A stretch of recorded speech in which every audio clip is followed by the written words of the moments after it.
Welcome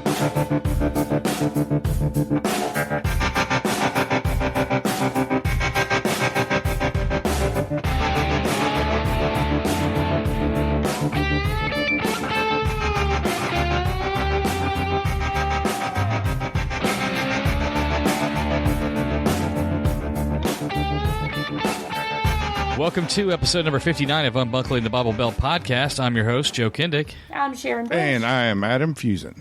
Howdy ho, guys. Howdy ho. We got a good show for you guys tonight. We've got an interview with the Atheist Apocalypse group, the writers and producers and whatnot. Oh, what a bunch of great interview. Guys. It was a good time. Agreed. I was not participating because, Yeah. I suck. Yeah, we know. But yeah, we had a really good time. Me and Sharon rocked the house with that one. Man, the guys were great, and we got to learn a lot about their show. But we'll get into that in the next segment. Sounds good. Not a whole lot to talk about since we did the interview. It's about 30 minutes long, so we're only going to do a couple of articles. There's a big one out here in East Tennessee, near where I used to, where Adam used to live also, near out that way, a town called Carnes. Yep. Just north of Knoxville. I think Adam living somewhere is like a radiation half-life. Bad shit happens. It's like, just because you lived there at one time, something bad's going to happen. So you need to stay. Well, East Tennessee just sucks. I don't know. I'm just saying, Phuzen doesn't need to move anymore. I agree. I like where I'm at right now. I don't want to go any place else. I've been around the world. He's put his root down here. Or around the south and back again. He's been around the back door. Been there too. With peanut butter. We know how much he loves peanut butter. Oh, he does love some peanut butter. Don't even. All right. Well, buckle up, kids. It's going to be a fun one. Thanks for joining us. All right, folks. We are back. Unbuckling Bible Belt number episode. Fuck all that noise. Come on, dude. Keep up. I'm keeping up. Together. I'm sorry. It's been a minute. All right. Our first terrible thing that's going to happen to us tonight comes out of Knoxville, Tennessee. Oh, God, man. It's always somewhere from Tennessee, man. Fuck yeah, it is. So, Jason Evan Kennedy, a children's ministry pastor at Grace Baptist Church in Carnes. Oh, let's just break it down, man. Somebody decided to butt fuck another kid. No, wait a minute. A prostitute. Well, I don't really think you can consider children prostitutes. Oh, well, it comes either way because they do get charged with child trafficking. Yeah, he got charged with sexual trafficking, sting done by the TBI, so that was cool. It's not cool. I'm actually being sarcastic. It's not cool. But Jason Evan Kennedy was arrested on charges related to human trafficking. So that's cool. Yeah, still not trans. By the way. Still not trans. I was going to say the same thing. Ah, nice. I was going to say it. Yeah. Yeah, I saw a great meme today. It was about, the American Family Association, talking about ignoring the 4,000 charges of child abuse at churches versus the 0 that have been charged for, bathroom by trans people. Yeah. Yep. Yeah, that's some shit. It's just trans panic bullshit. But how many is this now? I mean, I think there's over, since 2004, there's been, 3,000 incidences of child sex abuse. Yeah, child sex abuse by the church. Yeah. Oh, well, there's been a handful already mentioned on this show before then. Yeah. Well, if you read further down this article, that's not the only good news on coming out of Tennessee. In another church, Oak Ridge, Lifehouse Church in Oak Ridge, one of the creative pastors, he's very creative. He's a creative pastor? What the fuck is that? His name was Zubin Parak. Zubin. What's creative is his goddamn name. That's That's great. He was creative and decided to pay $100 for 30 minutes with what he believed to be a 17-year-old. Now, wait a minute. Was this in the same bus? This was in the same bus, yes. Oh, they nailed two preachers or pastors in the same bus. That's great. Yep. So that kid's making $50 an hour at 17. That's good fucking money.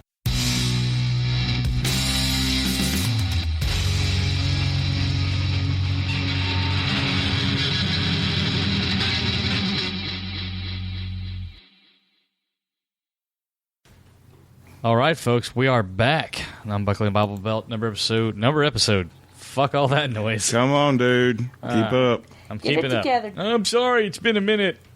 All right. Our first terrible thing that's going to happen to us tonight comes out of Knoxville, Tennessee. Oh, God, man. It's always somewhere from Tennessee, man. Fuck yeah, it is. So, Jason Evan Kennedy, a children's ministry pastor at Grace Baptist Church in Carnes. Oh, let's just break it down, man. Somebody decided to butt fuck another kid. No, wait a minute. A prostitute. Well, I don't really think you can consider children prostitutes.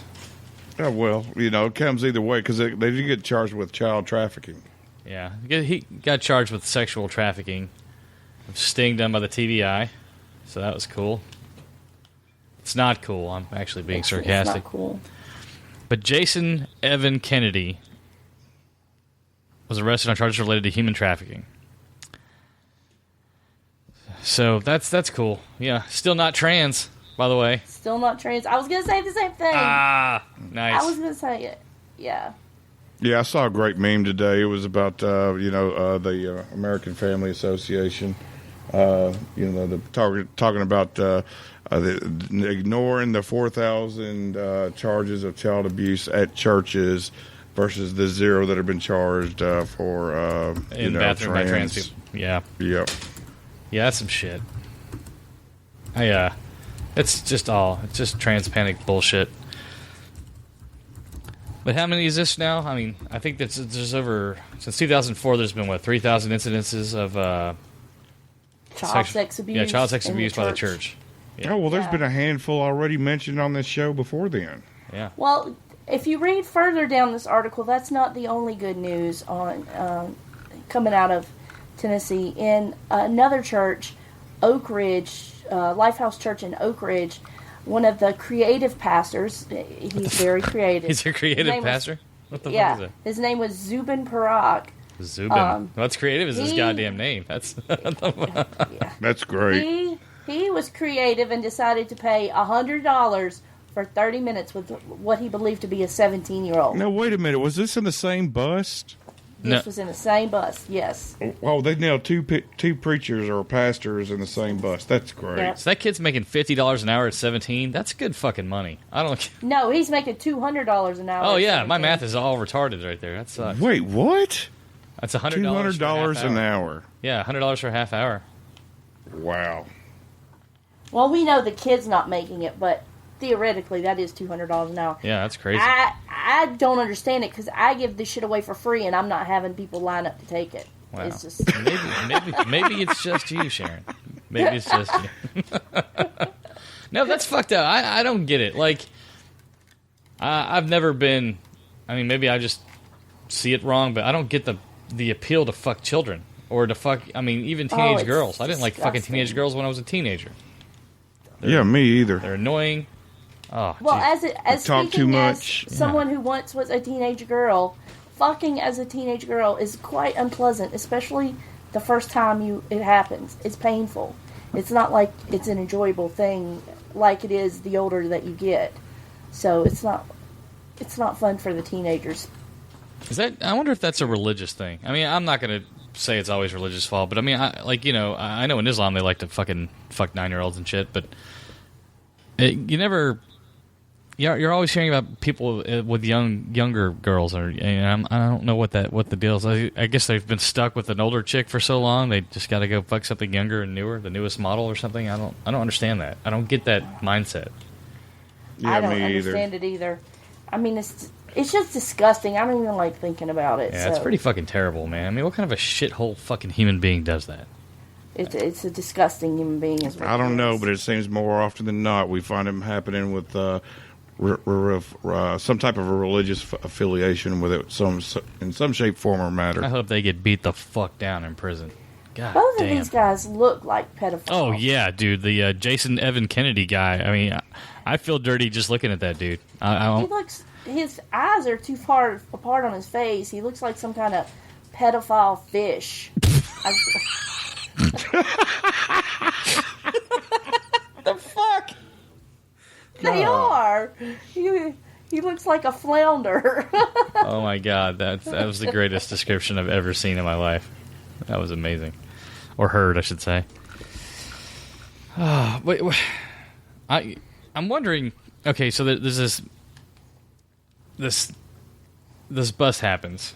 Okay, so I mean, obviously it's probably been set up. I wonder if it was like a back page thing, or I mean, how if you're in the process of trying to illicitly, fuck a child, you would think you'd be a little more cautious than that. One would. I mean, I guess if you're just thinking with putting your dick in something, you're not really. I mean, guilty. I get horny sometimes. I don't make the best decisions, but I'm not trying to fuck children, ever. Well, I mean, when you look at, I don't know how to put it, but whenever you just read one book all the damn time, for some people, they just don't understand how the real world works. And I wonder if that has anything to do with, like, sexual repression, I'm sure it does. I'm sure these guys have been sexually repressed all their lives and told that, Jesus doesn't love you if you play with yourself. But I disagree. He watches, so I'm just saying he enjoys it when I'm doing it. He does, but you get. He just told doesn't all like your it when I life say his name, though. He gets creeped out. Well, which does he prefer you say, God or Jesus? I just say, it's Yahweh right when I come. Oh, okay. It's Yahweh right away. Oh my God! Welcome back to Unbuckling the Bible Belt. But no, seriously, like if you're raised in a situation where you can't do something or it's counterintuitive to what you are. I mean, we're sexual beings, It just aggravates the piss out of me that, no matter where I look or the people I talk to, the bathroom bill is it's a major problem, and it never was before until... the bathroom bill. Yeah, that's basically what they are as far as the trans stuff goes, and I mean they're putting more attention on that than they are with this issue. That there's a bigger problem with religious activity, I would say. Well, I saw a meme today that said, "You're worried about a transgender person using your bathroom. How long you been worried about that pedophile that's been in the male pedophile that's been in the bathroom with your son?" Yeah. I mean, no one gives that's a shit good. Yeah, that's a fantastic point. You don't see anything about that. Or how about you don't. Harder or more strict laws against people that have been convicted of that shit. It's not something you can fix. As far as I'm aware, pedophilia is not something that can be remedied. I mean, yeah, but here's my problem. It's just like everybody down here's got their goddamn blinders on. I mean, we pointed out in several episodes of this happening right here in Tennessee all the time, and you can find them outside of the area as well. But that they still think that it's not a problem.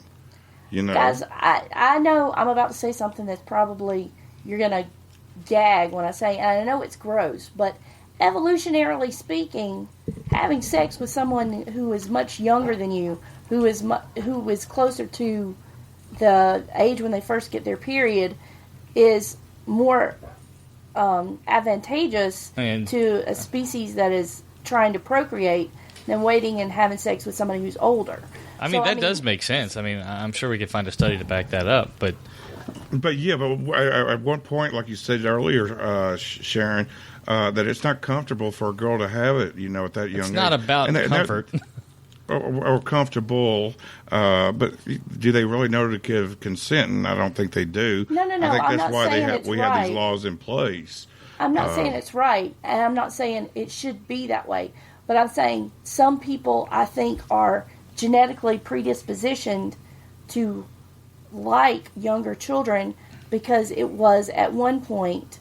And that was the norm. I mean, it was the norm. It was advantageous for you to mate with the person with the most likelihood of creating offspring, which is the person who's young and closest to their first menstruation. I see what you're saying. I just wanted the one with the biggest boobs. That's all I cared about. Yeah. I never could relate with that either. Nice set of legs, a sweet ass, and I'm all about it. I know. That's how we met. Oh. And it's so nice that you could stay friends after so many sexual encounters. It wasn't that many. It was just, just enough to get by. But you're still friends, and that's hard to do, so. He has that special trick he does, the Adam's apple fusion. The Adam's Apple Phuzen. You know what the fuck I'm talking about. We're off topic. All right. It's a specialty. It's a Tennessee thing. It is. Just say, that man's got a golden throat. God, I hate you. Come on, let's go on now. Anyway, it's a fucked up back to Joe's bullshit. Yeah, always back to Joe's bullshit. He's got issues. It only took us 10 minutes to get completely derailed off of. Hey, that's better than usual. Sex. I'm proud of myself for that one. Yeah, we're getting better. We're getting better. Check back in next week when we talk about Joe's golden ding dong. Oh, we could talk about that every day, son. What are you talking about? I got the magic stick. Well, I'm feeling a little left out. You have a golden throat. He has golden ding dong. What do I have? You have a golden opportunity.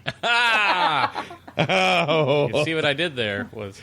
Well, the only one I have a golden opportunity with is you, because I don't want to do anything with his throat. The best I can do is, like, God stick damn. my finger down it. I just don't want to do this fucking show anymore. For fuck's show sake, me on man. the doll where the show touched you. Oh, shit. We're never going to be taken seriously ever. I love God damn it, man.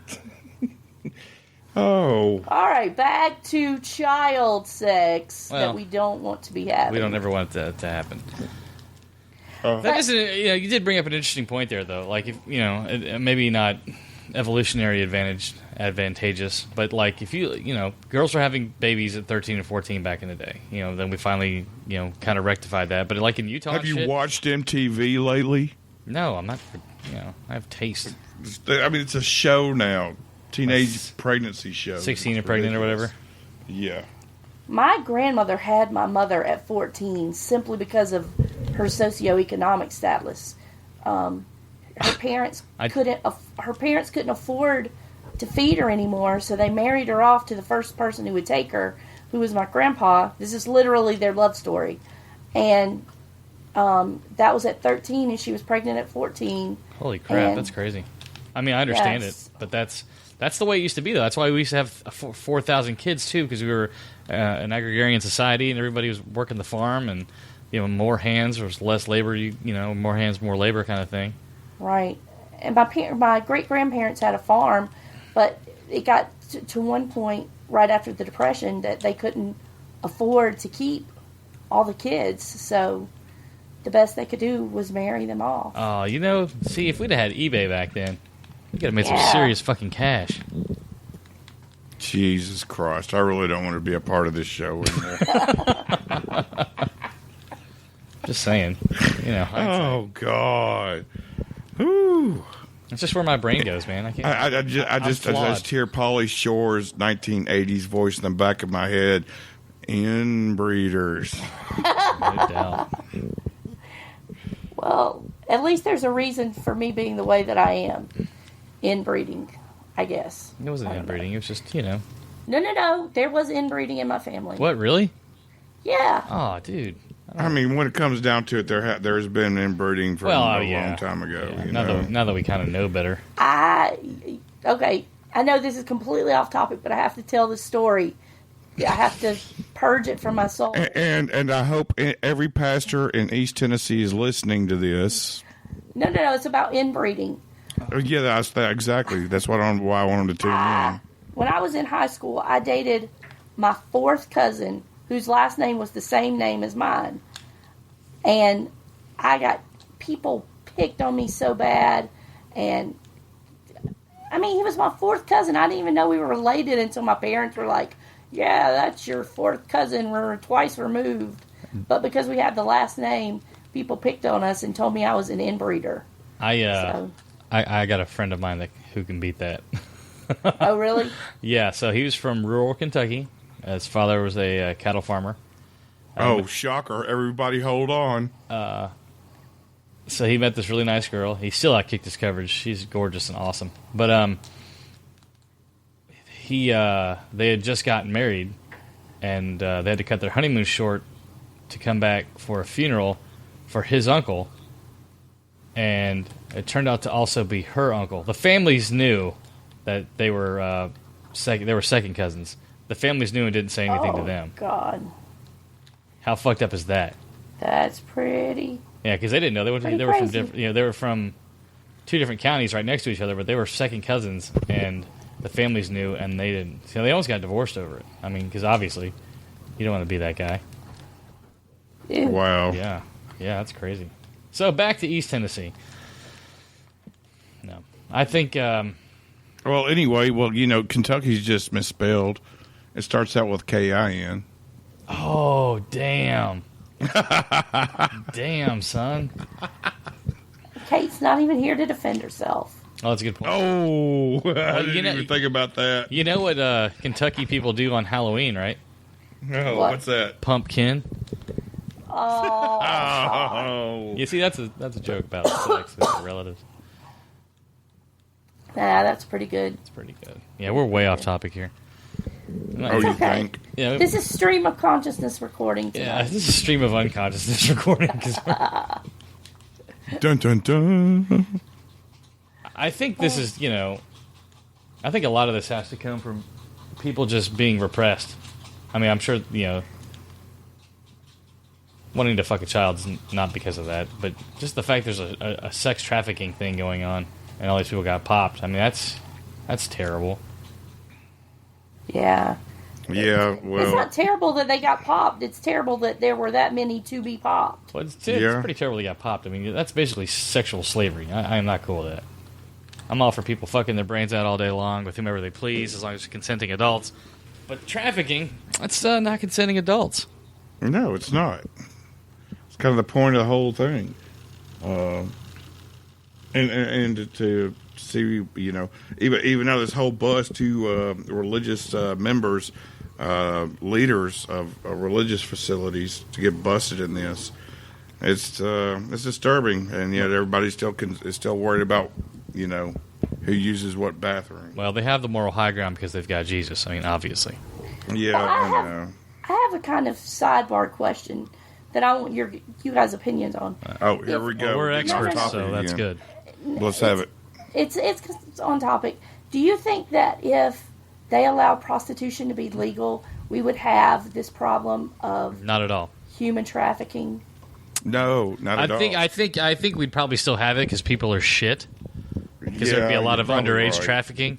But I think that if they legalize prostitution, I think that divorces would go down. I think there's actually a study on this. I think there's a town that did that or a city that did that, and divorce rates went down because, you're going to go out and get some on the side, go pay for it. I think that prostitution's a victimless crime.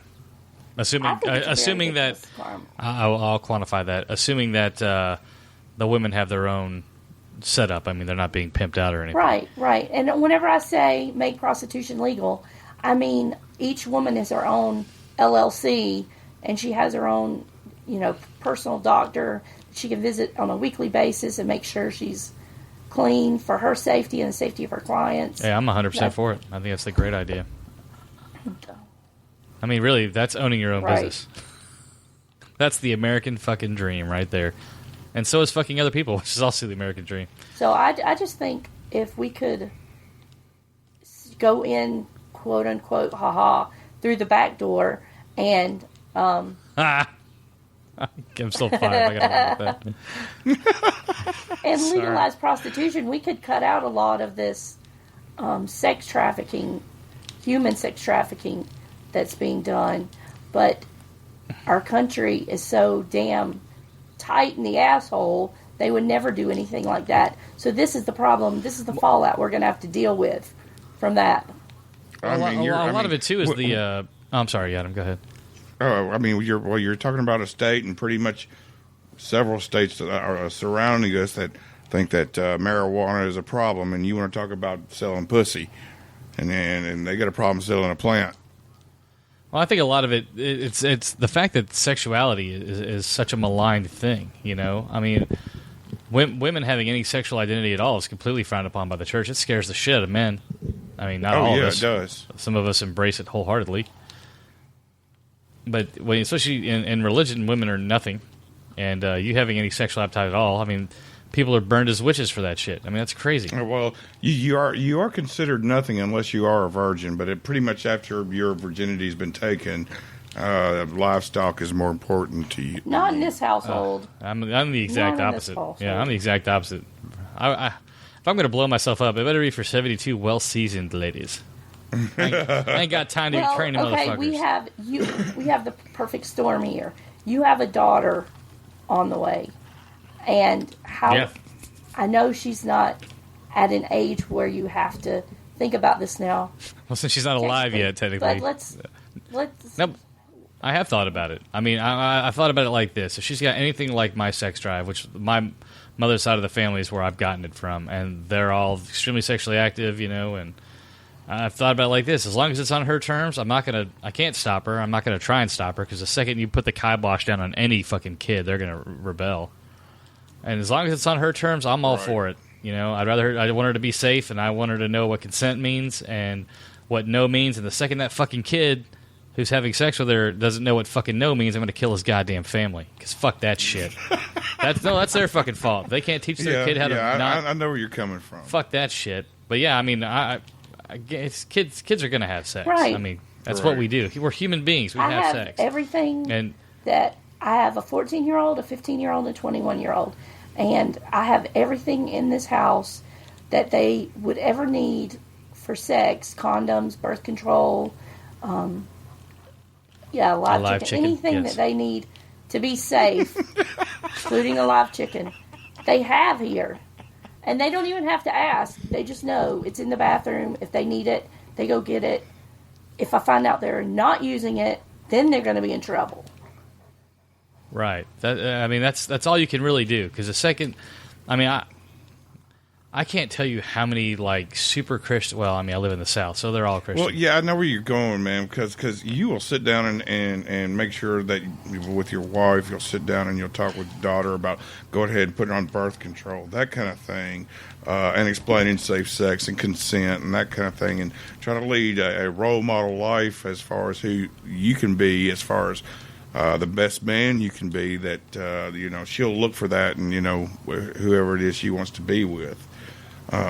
But I see it all the time here. There's a good friend of mine who's got a little girl. She's just got her permit license to drive, and fixed to be 16 in 6 months, and she refuses to go get her birth control because she thinks her daughter's too good for that. Oh yeah, I can tell you how that's going to end. Unrealistic. And she'll tell you, she loves church and Jesus too much to do that. I'm like, well, that might be true, but at the same time, don't you want to be safe? Wow. Okay.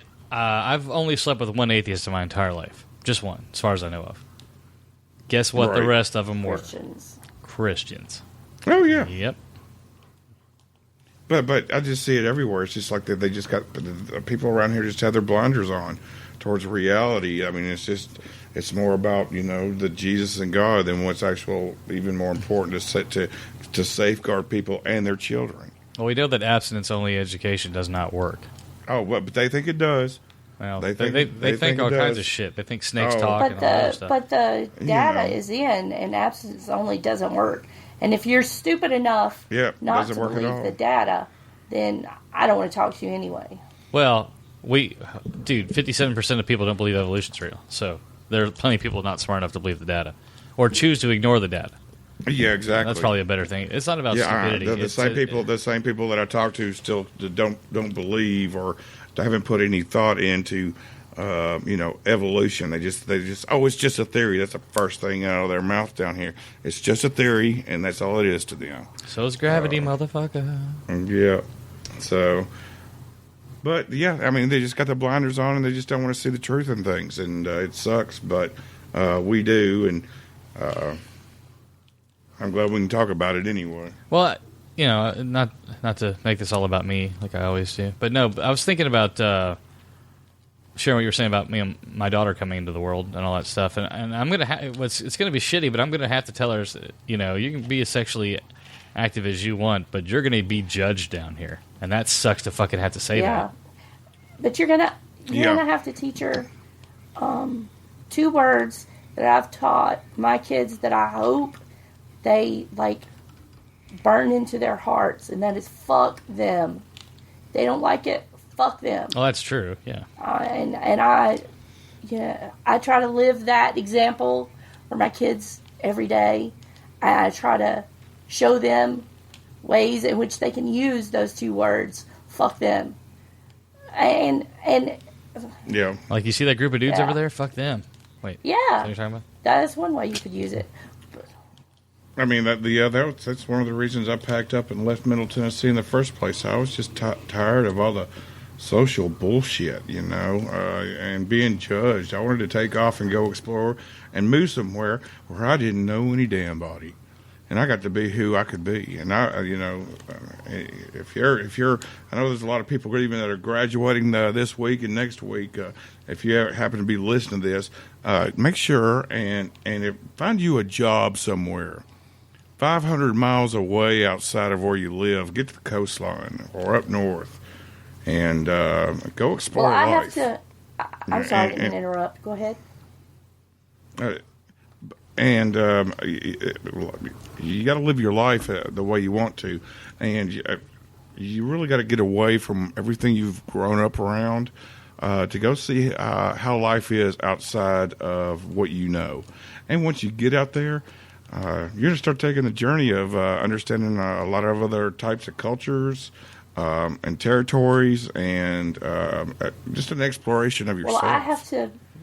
I guess I'm bragging on myself a little bit here, but Friday was the last day of school, and I had a parent come up to me and hug my neck, and she said, "I am so glad you are my child's teacher." And I said, "Really? Why? I mean, I appreciate that, but, what made me so different, so special?" She said, "You have tattoos, you have piercings, you have pink, purple, green, whatever color hair you want. You do what you want on your own terms, and you don't care what everybody else in the school thinks of you. And she said, you walk in with your head up every day." She said, "I want my girls to be that way, whether they want tattoos or piercings or green hair, or whether they just don't want to wear pajamas on pajama day. I want them to walk in this building with their head up. And you do that every day." And it was such a privilege for you to be my daughter's teacher. Thank you. Dude, that's cool. I thought. Yeah, that's very cool. I'm super proud to know you for that. It just made me cry, but I mean, it was a teacher who's not normally from around here. She wasn't originally from around here. She was from up north, and that just made my whole year worth it. Oh, that's great. So I'm sure that felt good. But it's going back to my philosophy of fuck them. I don't say it to people, but if you don't like my tattoos, fuck you. You don't have to get them. If you don't like my piercings, fuck you. You don't have to wear it. And if it offends you, carve out your fucking eyes. If it irritates your delicate sensibilities, then look the fucking other way. Yeah, well, that's we grew up around that with that here too. I think tattoos and piercings are becoming more acceptable as far as even in the being hired and put in the workplace and all in general. But, I still remember a time that, just a guy having his ear pierced, he was queer right there off the bat. It didn't matter if his left ear or right ear, or it was his primary his left ear. You couldn't keep up with it.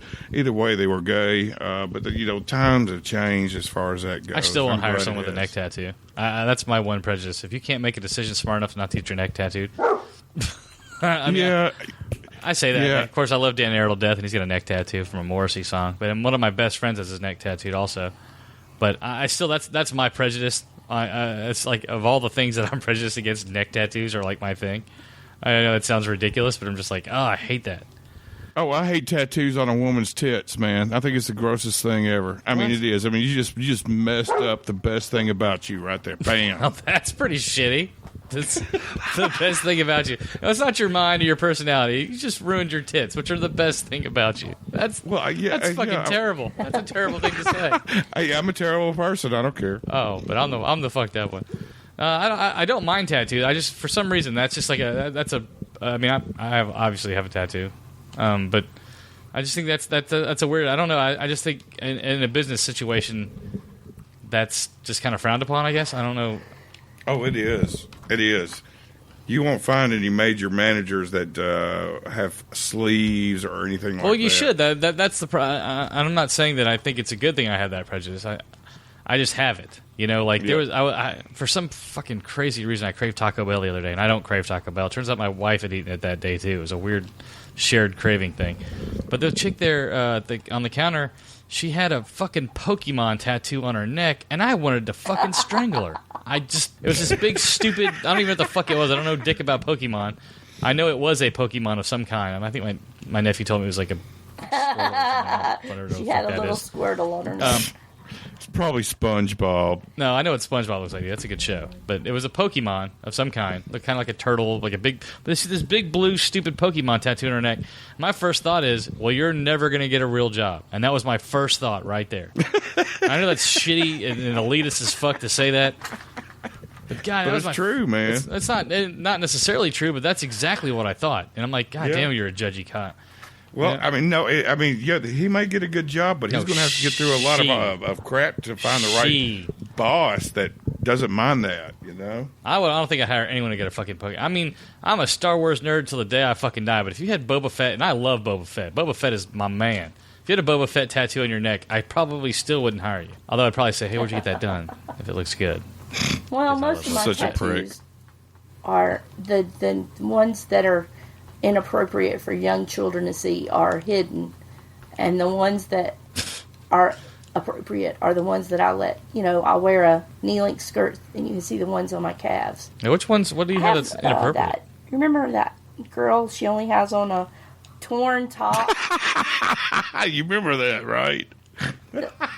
She only has on that little bit of a torn top, and that's all she has on. Yeah, that's right. Gotcha. And her boots. Yeah. Well, they're made for walking. I guess. They're made for Christopher Walken, I should say. Which is the opposite of Christopher Reeves, I might add. Well, guys, I guess it's about time to wrap this one up.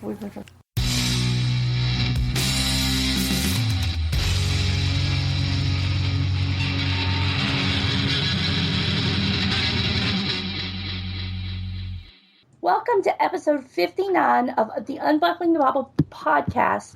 And we are so lucky tonight that we have all the writers from Atheist Apocalypse with us. We have Brian, Stephen, Jay, Dan, Jake, and the man himself, Paul Sading. How are you guys doing tonight? Welcome to the show, guys. Doing well, thank you. Thank you, sir. We tried to time that all out so we could do it synchronously. We failed. Epic fail. It's all right. 3, 2, 1, everybody go. We're used to epic fails around here, so no big deal. We're writers, not members of a boy band, guys. Yeah. So, you guys, I work with you guys. I have a small part. You guys are the head honchos. But we work on what's called what do you call it? I just lost the word. An audio podcast drama? Audio drama. Thank you. Brain fart. Audio drama. Will you explain to our listeners what an audio drama is? Because some of them might not know exactly what that is. Yeah, I don't know, so please explain away. That's a good question. Audio drama is a very broad category of creative pursuits, elements. If you all would think back to, everybody knows the War of the Worlds story when Orson Welles does a War of the Worlds, and on the radio, old-timey radio, everybody's sitting around the radio and they're listening to this thing and they're thinking that's really happening. Right. That was a fictional thing that was going on, and that was basically, the onset, that era was the onset of, audio drama, those stories over the radio.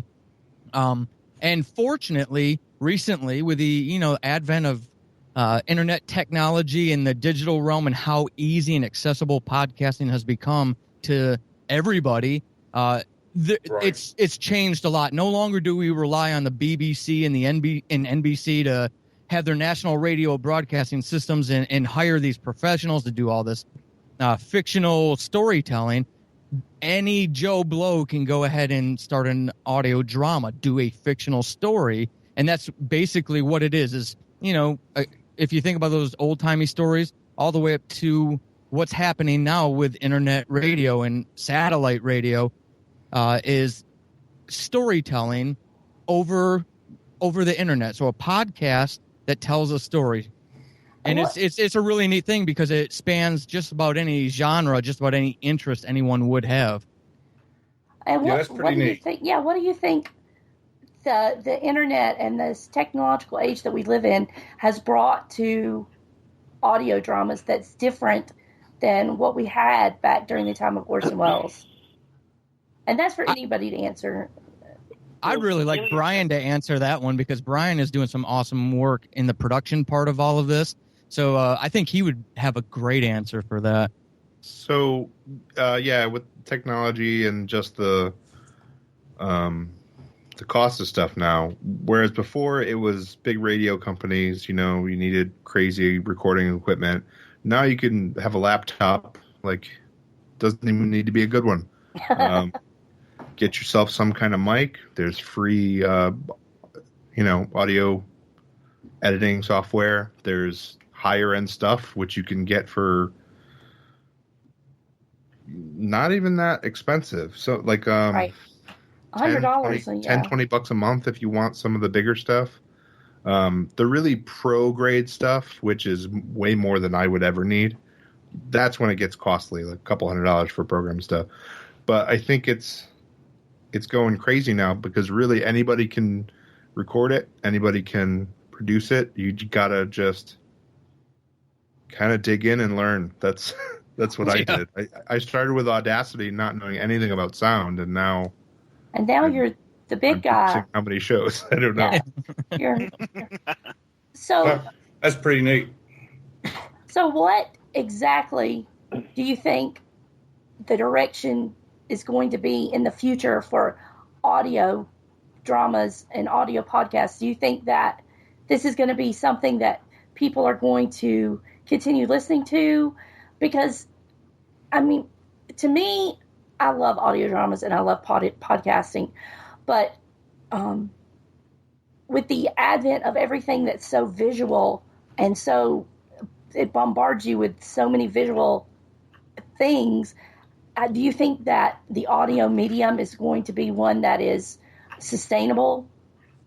Oh, I'd say it would be. You're looking at a system that's not even regulated. You don't have the FCC coming in to block you or control your content. From any aspect. And with podcasts, you can just basically go and do whatever it is you want to do. Right, but you guys know my background with kids, and I'm just thinking about the kids coming up. They're so bombarded visually, and they have to be so invested in what they're doing, so into what they're doing physically to stay interested. Do you think that the audio medium is going to be something that can be sustained and that's going to be interesting for not just our generation, but maybe the next generation? Or do you think that it's something that's going to eventually die out? Oh, no, I don't think it's going to die out at all. Absolutely not. With the democratization of fame and with the accessibility of this sort of thing and just the sheer prevalence, you can see it in modern media now. They're moving away from the traditional appointment radio to a more downloadable, more accessible format. And if you really look at the way content works, audience attention is a currency. So people are really buying for that currency. So no, audio drama is going nowhere. We're going to be around for a long time. My grandkids will be listening to stuff that hopefully my kid produces. Right. That'll be excellent. I just wondered about the sustainability of it all throughout generations, not just like in the next year or two, but throughout time. Because it's been a really long time since Orson Welles did his thing and with the War of the Worlds. And here we are now, you guys doing the Atheist Apocalypse that is getting sponsored. You're on more than Stitcher and iTunes. You guys are getting way out there. So I just wondered what you thought the sustainability of it was. No, I think you can even look to things go ahead, Dan, like. sorry. Yeah, you can even look at things like audiobooks. Audiobooks have been around for years, and now with things like Audible, they're more prevalent than ever. People are listening to audiobooks just as much as reading regular books. And an audio drama is really just that with sound effects. Right. It's a story being told to the listener. So if audiobooks have been around for decades, they're going to be around for a while. So will this. Cool. And I think, Sharon, that's a great question, because I don't know if you've been doing your research and prep for the interview or not, but it's one of the conversations that's happening in the audio drama community is the visual aspect. And your question is excellent, because people like us who invest a lot of our time in that community, researching it, trying to follow the trends, that's one of the things that is being discussed is how do we translate this visually? How much more do we invest in the visual element? The answer right now is you've got to be on YouTube. You've got to have artwork. You've got to have, if you can afford it, you've got to have multiple replications of artwork, or must be nice, animation. If you can afford to have an animator animate your actual audio drama. So I really love your question because of that element, because this community is already looking at that for the very reason that you're talking about, kind of like what Dan and Steve were saying. It's not going away, but what it's going to be 10 years from now is going to be, I feel, will be a lot different than what it is today.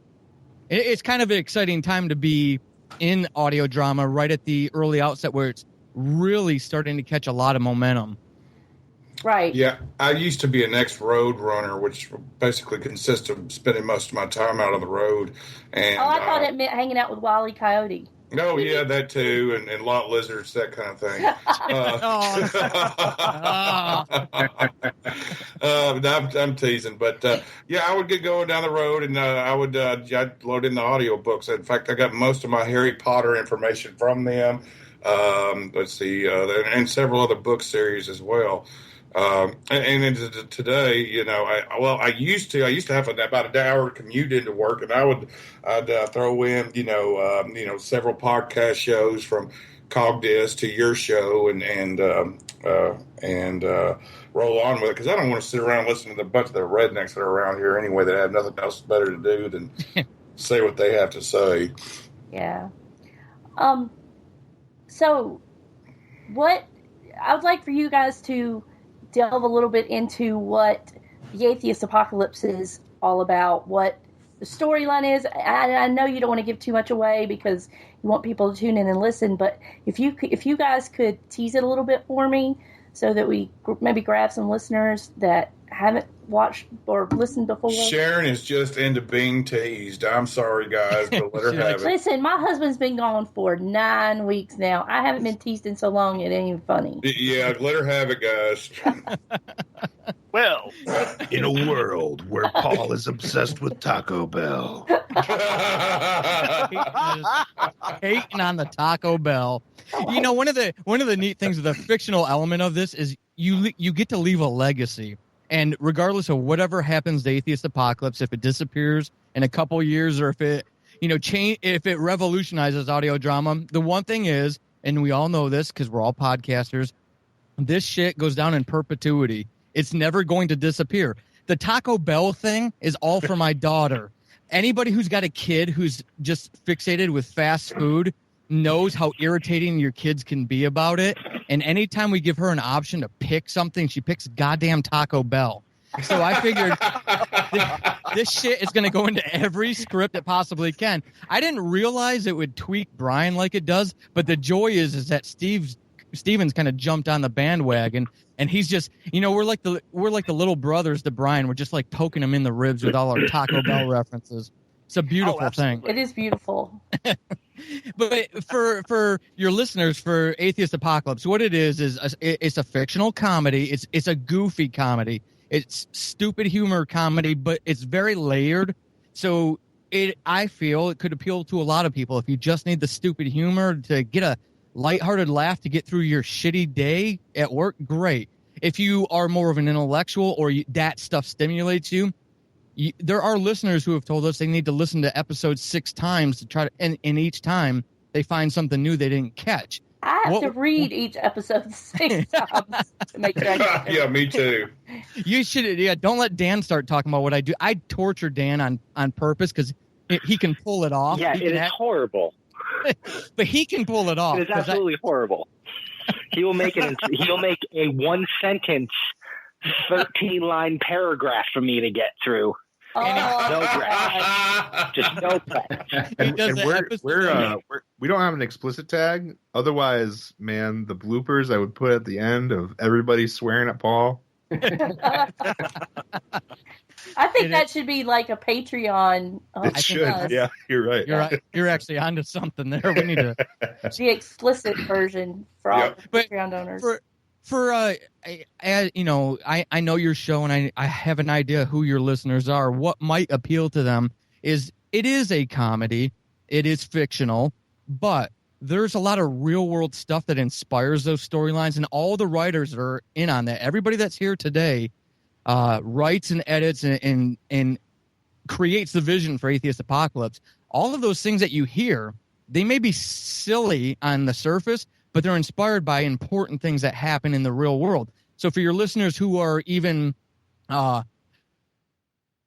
may not by default go, hey, I'm going to go listen to a comedy fictional podcast, I would appeal to them and say, actually, what we do, each episode, we address real world shit that upsets a lot of us that we need to talk about, but we do it from a different avenue. Instead of being very blunt and candid and open about problem X, Donald Trump and his latest stupid thing he says, what we do is we weave fictional storylines around that kind of stuff and present it through our characters. And Dan is a great, he's a great voice actor, but he's a great sacrificial lamb because he gets to play the conservative in this show. And all those things, those silly things that your listeners will get frustrated about hearing from a conservative politician or their conservative friends, Dan brings to life through his character, Jake. And the neat thing is we get to talk, we get to address those topics through fiction, through comedy. So we can all have a laugh. We can still talk about important stuff. We can still see how silly people are, but we can do it without punching people in the throat, starting a heated debate where people are going to unfriend each other on Facebook and they've been friends for 30 years. We don't want to do that anymore. Let's have a healthy conversation through comedy. So if that excites people, if they go, I definitely encourage them to check it out. I mean, Steven does it when he writes. Jay definitely does it when he writes. And Brian's got a lot of Brian, when he does his weather segment, will do a lot of the anti-science people are being addressed. And Brian, don't let me speak for you, but I feel a lot of the anti-science people are being addressed in those segments. So it's a lot of fun to highlight those things while also actually having a laugh. Yeah, the Max and Andy, the weather guys, they really I try to focus on pseudoscience and conspiracy theories. That's it. And I take it from the conspiracy theorist angle with them. So they get very angry about the gray agenda. Right. You emphasize gray. The gray. Yeah. The gray. So let me ask you guys a question. I mean, y'all been doing this a while. Was there a point? We've been doing this a little bit, but never mind. But was there a point where y'all had a breakout moment where the show just went click and y'all just everything came together for you guys?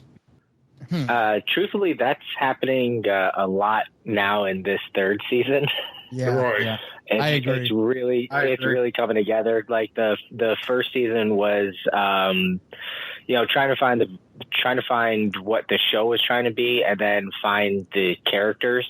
And Paul worked with a lot of the voice actors, especially me, allowing me to go in and edit and sort of build the character in a direction, to hit that real leftist or conservative voice, but then now he's skewering that into just some horrible womanizing sometimes. Well, it fits, man. I've had to go in and be like, Paul, I don't feel comfortable saying that. He has said that. I will agree. And sometimes, and I'll go through with it, but I'm like, it's gonna hurt when I say this, man. This is harsh. But it's really coming together now, season 3, where we've built some storylines. We sort of built out the world, and now we're really starting to focus on like just using the characters to really skewer each other and skewer the landscape of just everything that goes on. Yep. Is it difficult to bring like shock value as far as comedy after y'all been doing this for so long? Not really. I don't think so. Not with the way the political, topography changes every day, and there's so much. I think there's so much that you guys have to work with. Well, there is. There's so much. I get inspired anytime I turn on the news and or look at my Facebook feed. That's where a lot of this stuff comes from. I frustrate a lot of people because I'm very middle of the road. I will talk to both sides. I'm not someone who pushes people to the ends of the spectrum. But what I see happening, and I've seen it for years and years and years, is we have started migrating to one end or the other of the spectrum. So we're losing the conversation. There's no dialogue because everybody's now behind the fence, lobbing cow pies at the other person on the other side. So, right.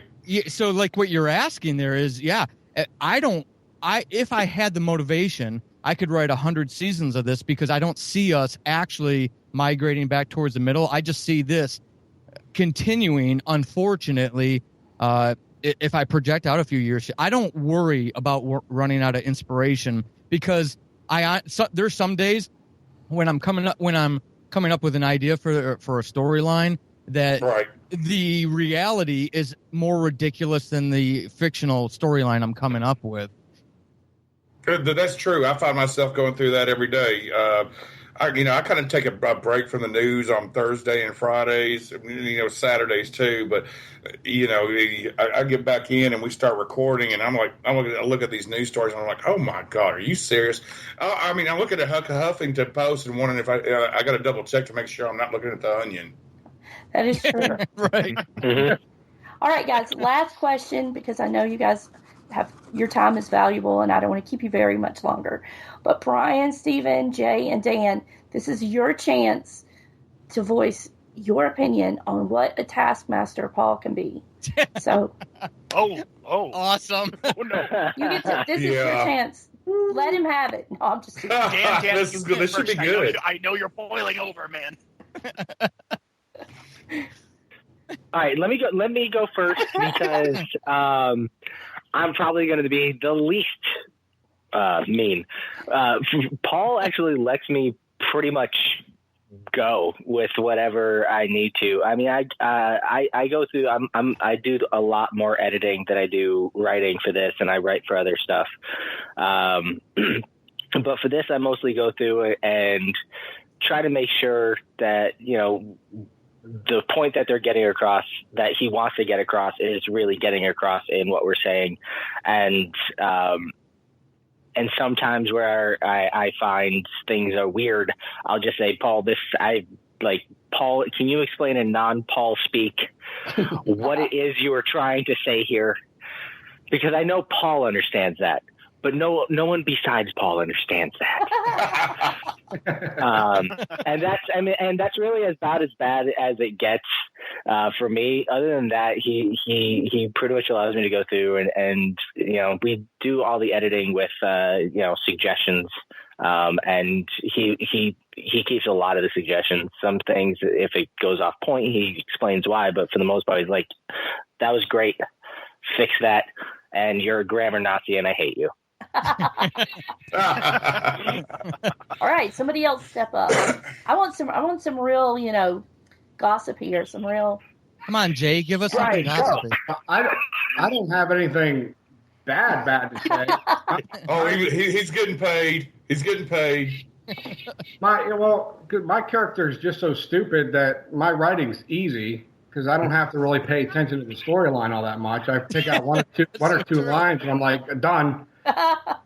and then I'll go off and write it. My big thing is trying to make the other character I write for be the straight person without being too not, without being able to still be funny, which is difficult for me. I mean, I've been writing since I was 6, different stuff, but just comedy. I've only been writing comedy for like a year and a half, and it still scares the hell out of me. Out of all the genres I've ever written, comedy just scares the crap out of me. But my character is just dumb, so it's easy.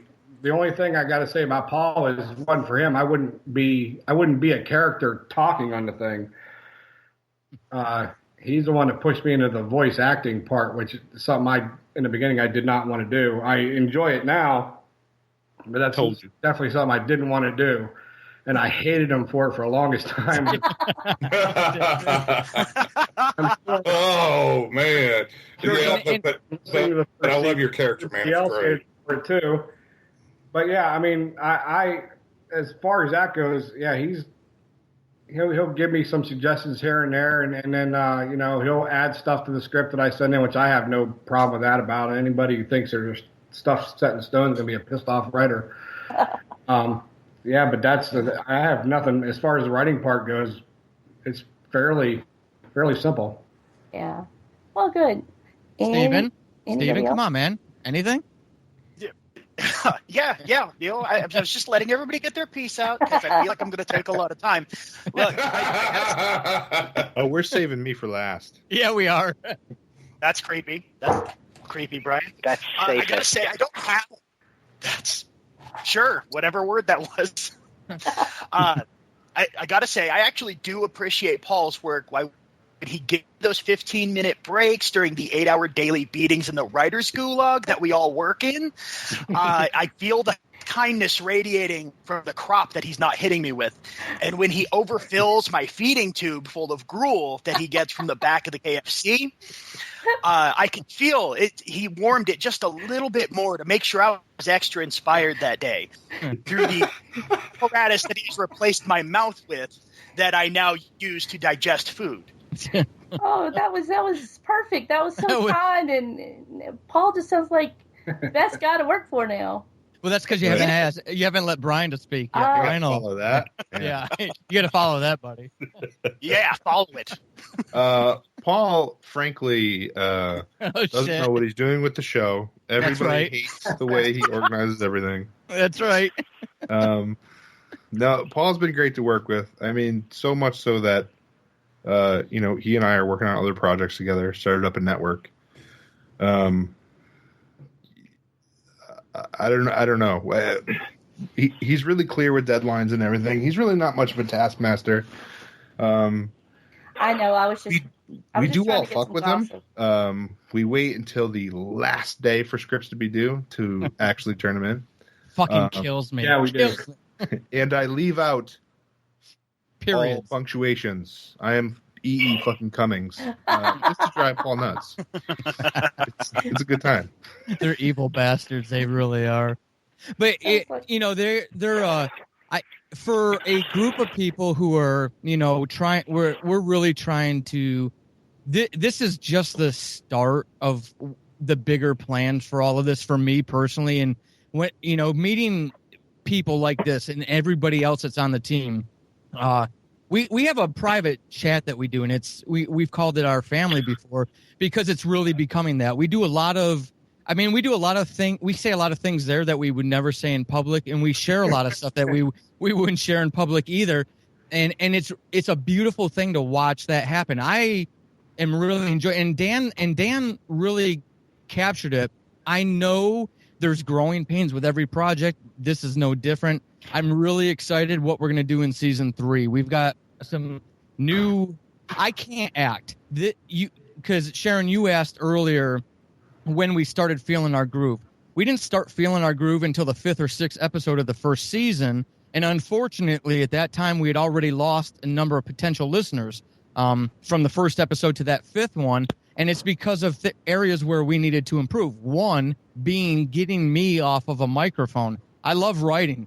And we had some stuff happen, and Brian said, "Hey, what do you see as your role in this? What would you like to do?" And I said, "Dude, I would love to write. I just want to write. I don't want to have to do any of the production. I don't want to have to act. I just want to write. And he said, well, give me a couple of days and I'm going to do some stuff. And that's where people like Dan came along, who plays Jake. Now, when you take me off of the main character and you bring in somebody like Dan who can bring that character to life, that's stuff that people who don't study the science of it will never understand, but they'll feel it when they listen. And we're going to have more of that as we go into season 3. So I'm really excited about that. We've got a new actor coming on. I didn't get her permission to say anything beforehand, but she's going to be playing one of our main characters. And we had a table read a couple weeks ago, and just listening to her and Dan play off of each other, it was the most energetic table read we've ever had. And for those of you who don't know what that is, that's basically where we practice, where we rehearse the episodes before we actually record them. So it really bodes well for the show overall. And if you don't mind, Chris and Sharon, I'd really like to take a second.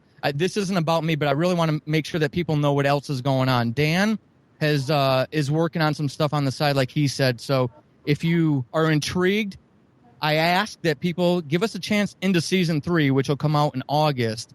And that's going to be our fresh start. Judge the show from that point forward and see if you like it or not. But Dan's got some stuff coming out that'll be interesting. Jay is working on some stuff that we're going to be sharing with our audience as we start defining it more. Steven's got Why Haven't I Seen This that he does with his wife right now. It's a really cool show. And he does some other stuff with Pending Studios.